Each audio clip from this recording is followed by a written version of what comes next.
friends. It's Miss Lester. I'm wearing my snowman shirt today because I want to read you a story about Christmas for the snowmen. How exciting! Snowmen get Christmas too? I don't know. Let's read our story and find out. Let's read Christmas for the Snowmen.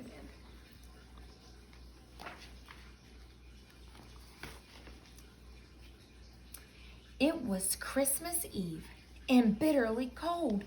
One lonely street lamp cast a pale light in the dusk. Beneath the 3 snowmen stood shivering. Brrr. There they are, they're cold.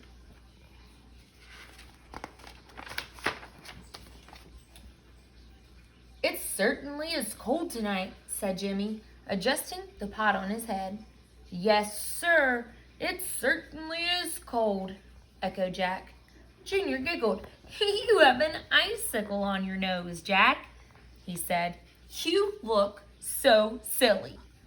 It's not funny, said Jack. Maybe if we move around a little, we'll warm up, Jimmy said. Good idea, Jack agreed. Oh, all right, said Junior. So there they go. They're going to start moving around. And look, he has an icicle on his nose.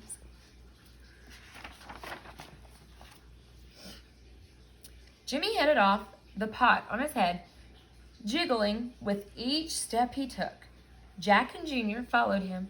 Down the street they went, across the marketplace, and up to the bridge. Trees looked like black shadows along the banks of the river.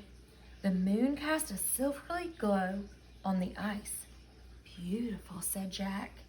Yes, sir, beautiful, said Jimmy. But I'm still freezing, grumbled Junior. The snowmen stood and admired the frozen river. A crow called overhead, and muffled church bells rang in the distance. They are looking down at the water.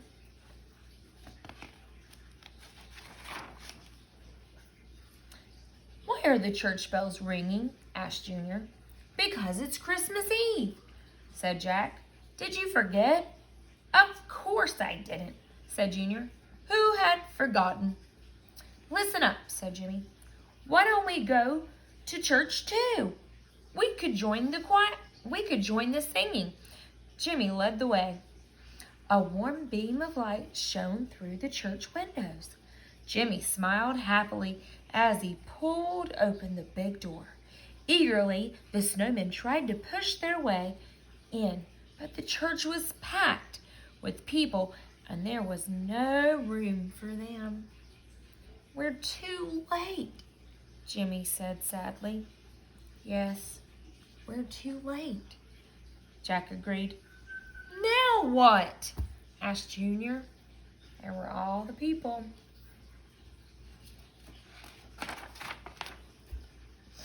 Across the street was a restaurant. Look, cried Junior, pointing to the sign outside the door. Tonight, Christmas Eve special. Jimmy read the sign aloud.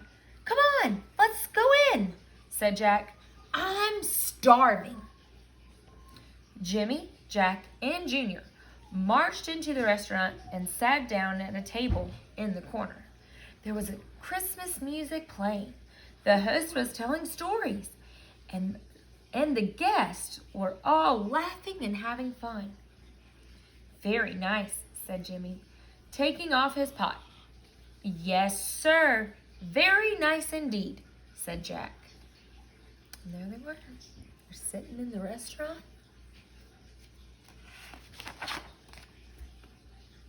Uh-oh, Junior said quietly. What's the worst thing that could happen to a snowman? Why, melting, of course, Jack replied. You know that. Well, that's what I'm afraid of, said Junior, pointing under the table. Oh, no, Jack cried. Let's get out of here, said Jimmy, grabbing his pot and running out of the restaurant. Jack and Junior followed close behind.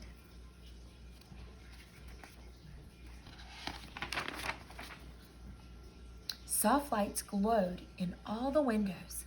Jimmy, Jack, and Junior were once again alone in the empty streets. A freezing wind whipped around the corners, and above them stars twinkled in the cold winter sky. The only sound was the crunch the snowmen made as they walked. Suddenly, Jimmy stopped short. "This is terrible," he declared. "It's Christmas Eve, and we're miserable. It's so cold and lonely out here, but inside, where everyone else is celebrating, it's too warm for us." "What if we freeze to death?" wailed Junior. "Don't be silly. Snowmen can't freeze to death," Jack replied. So they were outside, and they were all alone. They were feeling kind of sad, and it was Christmas Eve. The snowmen stared at each other sadly. Suddenly, a door flew open, and a light shone across their path. Two children who had seen the snowmen from their window came rushing outside. "There they are!" shouted the boy. "Will you look at that? The big one is wearing a pot for a hat. And that one has an icicle hanging off of his nose," said the girl. "Come on, let's fill up the street with snowmen." That sounds like so much fun. Before long, other doors flew open, and more children came out running into the street.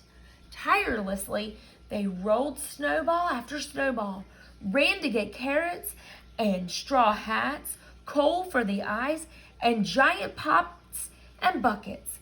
Their hands were blue with cold, and they puffed on them as they headed back home. So there's the boys and girls, and they came out to make new snowmen.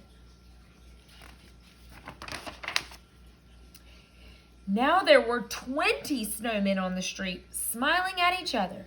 They gathered closer and rubbed their stomachs together to warm up. "This is more like it," declared Jimmy. "There are so many of us," Junior said in amazement. "More than enough for a real Christmas celebration," said Jack. "Merry Christmas to all," Jimmy called. Then he waved his broom and led all the snowmen as they sang Christmas carols together.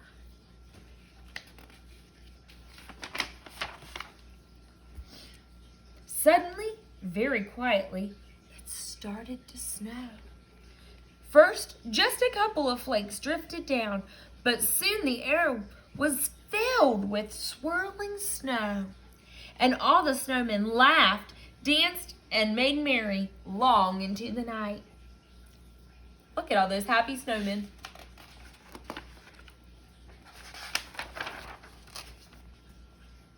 It was still snowing the next morning.